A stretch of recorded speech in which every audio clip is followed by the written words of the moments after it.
Welcome to LRTN Live. I'm your host today, Anita Dunbar. And I'm Daryl Kennedy. Today we'll be having a special guest, Mr. Al Johnson and his crew, joining us remotely all the way from Atlanta, Georgia. How are you guys feeling today? We're great. We're great. How are you guys feeling? We're great. We're a little cold in Philly right now. It's freezing. Wearing boots and it's cold. It's cold down here too. Really? Very cold. I woke up this morning. I went outside. I said, you know what? It's time to go to LIBMUZIK. No, that's right. That's right. So, that's correct. Can you guys introduce yourselves on your side? So yeah, but most of you that don't know me, I'm Al Johnson. I'm the founder, one of the founders of LIBMUZIK, and this is my partner. I'm Shamari Shields, and I'm the creative director with LIBMUZIK. Thank you for having us. And James, obviously you guys know James, James Smith, one of my partner, who's also a co-founder. Absolutely. Absolutely. There are other people, there are other members that aren't around, but okay. This is the foundation of LIBMUZIK. All right. Can you just give our viewers a little bit more insight of what you do and who you are? I'm Al Johnson. Obviously, I'm the founder of LIBMUZIK. What we decided when we came up with the idea of LIBMUZIK at the time, Liberian music wasn't popular, at least in the United States. Right. Great music, great. We just came from a long civil war, and I know that because the reason why it wasn't popular, it was because of the war, primarily. When we was fighting other countries within the region, it was working. The artists had ample time to work, so they advanced. So when we got our stuff together, I lived in America for a long time, and I have been affluent with all of the recording artists. I'm friends with everybody, basically. So I've worked with a lot of record companies and a lot of artists in a row. So when I sat back and looked at the market and seeing that, I live in Atlanta, I go to the club, they don't play no Liberian music, just Nigerian music, Ghanaian music. I say, you know what, I'm going to touch my relationship with business to brand a Liberian artist. And doing so, I'm going to invest my own money to brand an artist to at least get one end, and with that one, the industry will somewhat create itself, stuff will take off. And that was our goal.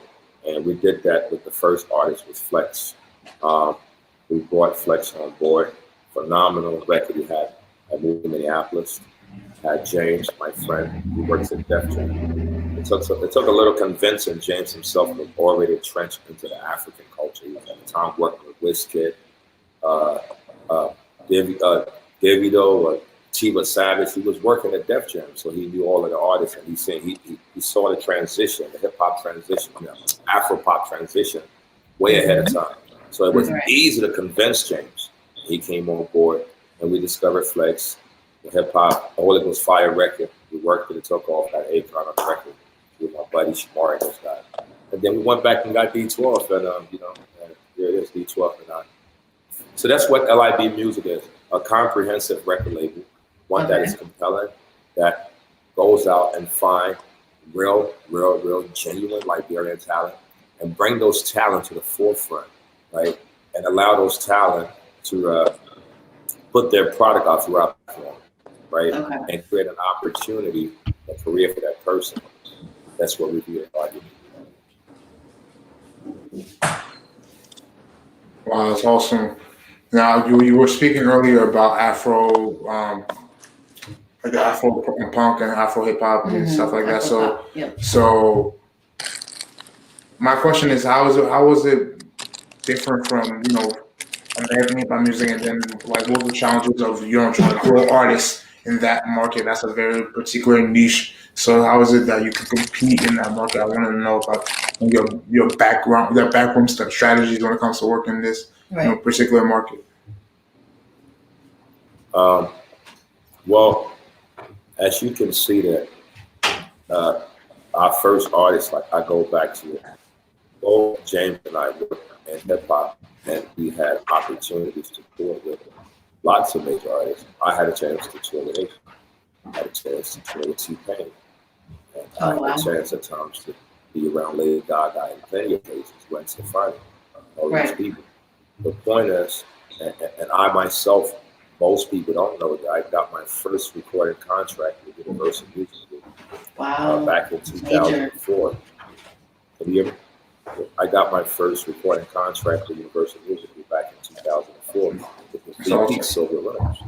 The artist was Skitty MC. This was a joint venture with Akon, Convict Music Label, my record label, RC, Relevant Conduct. So the experience has been there. We understand the dynamics. We are all competent music people that comes from different culture. I come from Liberia. These guys come from America. But they have a pure love, genuine love for Liberia, Africa specifically, because they don't have to do it. I don't pay these people. We're not getting the type of returns that you think they're getting. So it's the collective of love that they have for my country, and I experienced from working with the likes of Chris Brown, Akon, the biggest artists in the world. So what we do is, once we go out and we identify the talent, right? We test the talent out on my social media platform, and Facebook page become that page now where that's how we know if there's a good talent. We test the talent out, and if we get the type of response from the right people, from what we tested out on the platform, then we know it's a go. At that point, it's a whole system that we created, and we put the artists through the same system. We did it with Flex. Flex got Akon on record when it was fire within 5 weeks of meeting him. Look at the numbers now; it's in the millions. Flex gets stream numbers for that record. That was our methodology, right? That's something that we did. Then we went back and redid it with D12 for the second time, right? So, I mean, at what point you going to say, you know what, these guys are functional. This is a functional group. We understand it because we don't do it. We don't freestyle it. We're professionals, and we have the relationships in place to execute any of these strategies. So, with that said, that's what we are when we speak about LIBMUZIK. We're speaking of a comprehensive record, one that's compelling. A lot of people will say stuff about LIBMUZIK. I get it. A lot of people will say stuff about trying to compare LIBMUZIK and to that of my past. My past has nothing to do with demonstration. I demonstrate. Even in my past, when I was not living based on godly morals, I still demonstrated. So demonstration is what we believe in. Demonstration is what Liberia needs, whether music or in any sector. And I will keep demonstrating along my guys for Liberian artists, so that maybe it's through this direction after we break a real art, hit a real break with a Liberian artist, the governments who will understand and recognize that this is important. This is what the world wants to see. People demonstrating for their cause, for demonstrating for life. I don't get no money from the country, but we do this. We go out and raise capital, and we do this. We're in debt, we do it. We love it. We love Liberia. Right. Well, with that being said, you've accomplished so much already. So where do you see yourself in the next 5 years, long term? James, I kind of need your input on that question.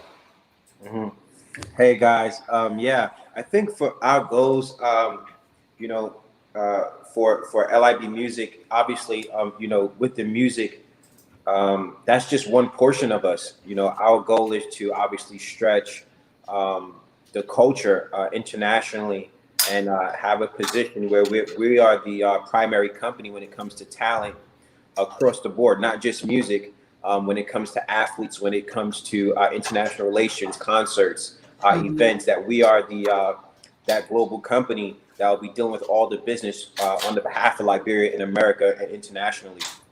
We've had talks about even having a sports agency where we can bring over talented coaches over to Liberia, bring scouts, and help those athletes in different sectors internationally. We talked about international global initiatives from nonprofit aspects, where we'll have international celebrities and international stars, international politicians coming over into Liberia to bring awareness, bring resources that's going to help the country move forward on an international scale. So within the next 5 years, we'll have big partnerships with major recording labels. And as the industry in the world knows right now that, you know, Afrobeat is being accepted, and it's you can't go to a club without hearing those type of songs. We will be that primary source of energy, you know, that primary source where these labels will look to us for that type of talent. And then, you know, through the entertainment, we can push other initiatives and other agendas that is important to the country as a whole. So we want to be a clear representation here in the States for the country. We want to host big international award shows in the entertainment space. And, you know, even in a political aspect space, we want to take part in having, you know, Liberian students being able to come over into the States to study, to win awards. We want to sponsor kids time and time. And we want to be a part of the government as well, and have an input in the entertainment space, and, you know, serve as a vehicle and, you know, overall. So we want to open up offices there in Liberia as well. We'll be heading there. We come there pretty much 2 or 3 times a year. I've been there several times, and we forge relationships with people in the government. We forge relationships with people on ground, and that's what our important initiatives are. So within the next 5 years, to be running a multi-million-dollar company and positioning ourselves to broker multiple deals, even renewable energy deals in the country as well. So bringing a lot of resources into the country, not just in the entertainment space. And I would like to hear. Now, real quick, this is actually a perfect segue into what I wanted to talk to next. This gala that's coming up on November 26th, Thursday, November 26th, Thanksgiving Day. Can you tell us a little bit about that gala? What is it about, and what would we expect? Yeah. Listen, I can only tell you this. It don't matter what city you're in. Okay. You want to be in Atlanta for this gala. It's the place to be. Expect to see the most beautiful Liberian, African dresses and gowns. Before even the songs, before the artists perform, before we give you our roster this week. That's the big announcement come out this week. Who's going to hit the stage? But I'm looking forward to, because I have been to a lot of tours, I'm looking forward to, you know, when I used to go to the LEA back in the day, and big shouts to talk to those guys, I used to go there for one intended purpose, and that purpose was to get all the awards for D12, right? But follow up, I love the ambiance of the dresses that women wore, the gowns. I used to like, I was looking forward to it, and that's what I want that's what this show is about. Okay. I want this show. I want to see my Liberian women, my African women, specifically my Liberian Judah that's been locked in this house all around America for the pandemic, that missed the LEA. And they bought that dress and it's been in the closet. If you missed the LEA, you bought that dress and it's been in the closet, please take that dress to the cleaners. Come down to Atlanta. This is the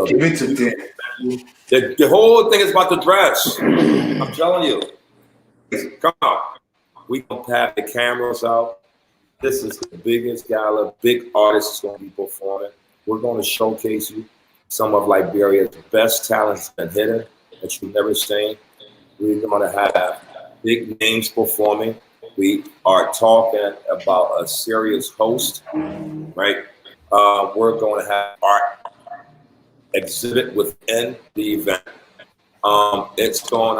Listen, not to mention, we're also going to have a competition for best authentic garb and best dress. So yeah, best dress. And by the way, they're saying that the best dress, it's still a debate. There is a price up for the best Liberian gown or African gown from the best for the person who wins it, and the stylist, the person that styles whoever did the dress, the stylist gets to get an opportunity to do a dress for somebody's mother that's very powerful, right? A celebrity's mother.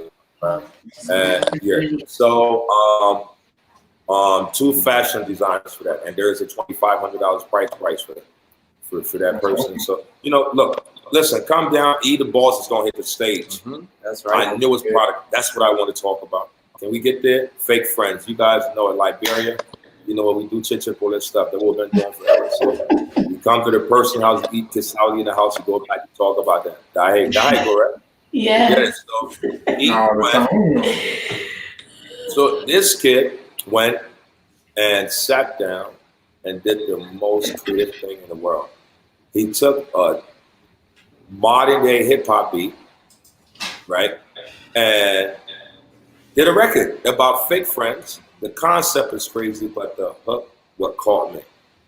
Then that when I heard the hook, I was stuck on the record, and I say, you know what? And me and E's been talking for a very long time, but people didn't know that I'm the type of person I'll talk to artists inbox for 7 years, 8 years, and just watch them.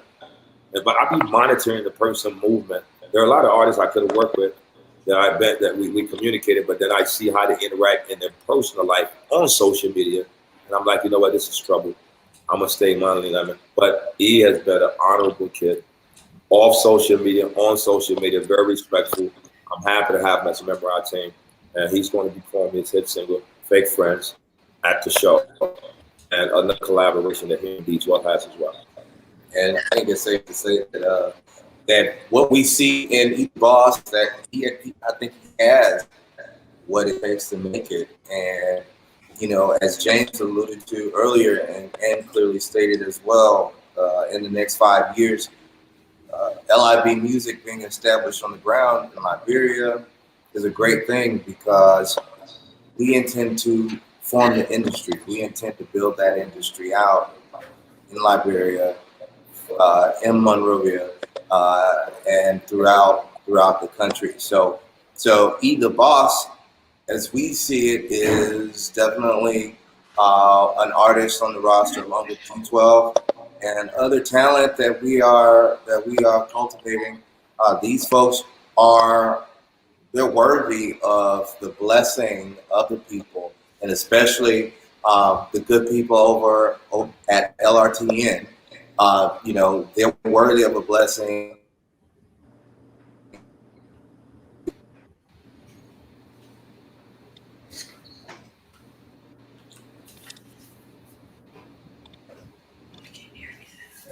Yeah. But not to cut you off. One second, man. Not to cut you off, but we can't hear you. I think he's Can't hear me now?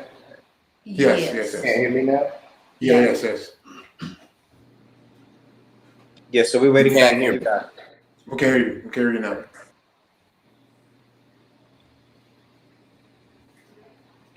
Hello? Yes, we're here.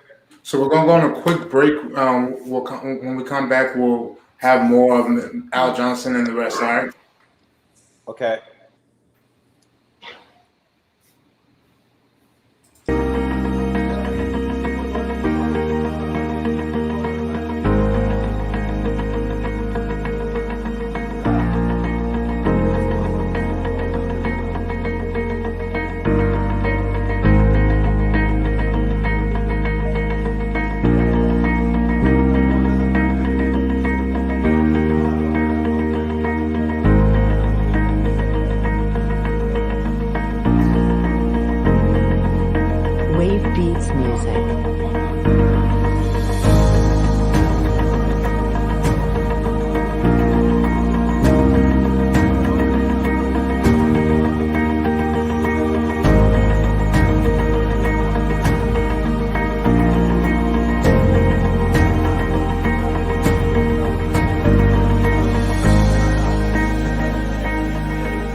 Okay.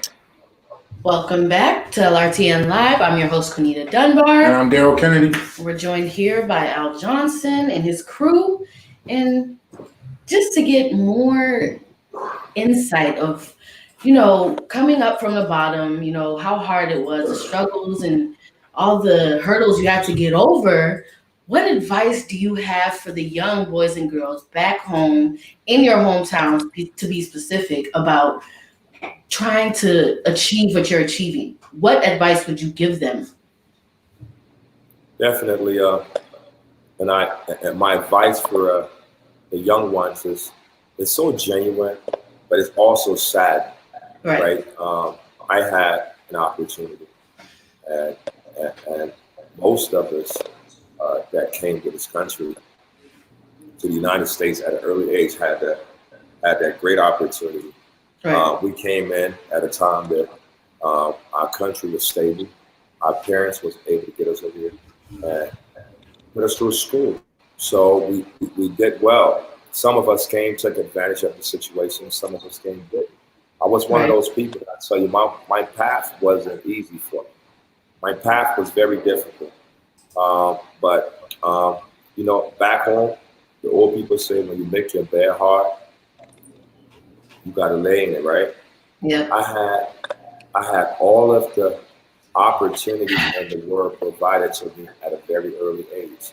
I should be an investment banker. I should have been a stockbroker or someone, a corporate attorney. Well, I didn't follow the right path, and I had to deal with the consequences. But during the course of dealing with consequences, one thing I can assure you, I never felt sorry for myself in the process, right? I never did once. I took full responsibility for my action, and I never give up. No matter how difficult it was for me, I never give up. And people will say, Al, how did you make it? I prayed diligently. I believed in myself so much, even at my worst. When I thought that my life had ended, I still say, man, I'm going to be the biggest Liberian executive producer one day. And I wrote my plan out in a dark place. And what you're saying now is an execution of a plan in a dark place. So when you're going through poverty and you're going through pain, right, and you write those plans out, right, and those plans are actually written from blood, from tears, from sweat, right. Mm-hmm. When you come out of the pain and you put those plans to work, you implement those plans, they usually work for you. So young people, don't give up on yourself. Believe in your dreams, your arts. Just because I haven't gotten into your inbox and talked to you yet, don't give up. Keep putting content out there. Keep putting quality content out there. Don't just drop a video because D12 dropped a video. Don't give me a sound because D12 songs sound. Look, we went and got E the Boss. E the Boss and D12 don't have no similar sound. We don't want that. We went and got E because E got creative. So we're looking for creative people. So do something that's different. Don't do what everybody else is doing. That's not what we're checking for. Do something that's different. Be yourself. And I promise you, we're going to find you and we're going to showcase your talent and bring that talent to the forefront. Well, man, that's awesome. That's powerful. I just want to say, thank you, for being an innovator, someone out there doing it, for our people. Right. It's inspirational to watch you going out there, following your dream, making steps for the next generation. So I want to commend you for that. All you guys, we here at LRTN highly appreciate that. And before we leave, I just want to say that we at LRTN, we're here, we're there, we're everywhere. We just want to know how we can be an assistance to you, if any way. Well, we'd love to have you guys. Well, we appreciate you guys for even reaching out. We'd love to have you guys a part of everything we got going on. We're going to provide you guys with all of the information for the shows, how people can purchase tickets off Eventbrite, the different links. This week it's going to be starting this evening, between this evening and Friday. It's going to see a lot of promo regarding Atlanta, November, Thanksgiving Day, that event. So before those promo comes out, we owe you guys the opportunity to get a special packet in the mail, in the email to you, so that you too can have it for you. All right, and guys, don't forget to follow LIBMUZIK on Facebook. Go check out their videos and just like and follow everything you see, guys. Also wanted to say to like and follow us here on LRTN Live. Give us a like, share on Facebook, Twitter, everything you see. Anywhere you can find a live broadcast, and don't forget to like us, guys. And again, we'd like to thank you guys for joining us here. We appreciate you, and we look forward to working to you in the future. Hey, man, we appreciate you guys. Thanks, guys. We love you guys. Love you too, Long guys. live Liberia. Amen. Shout out to D12 and Eat the Boss.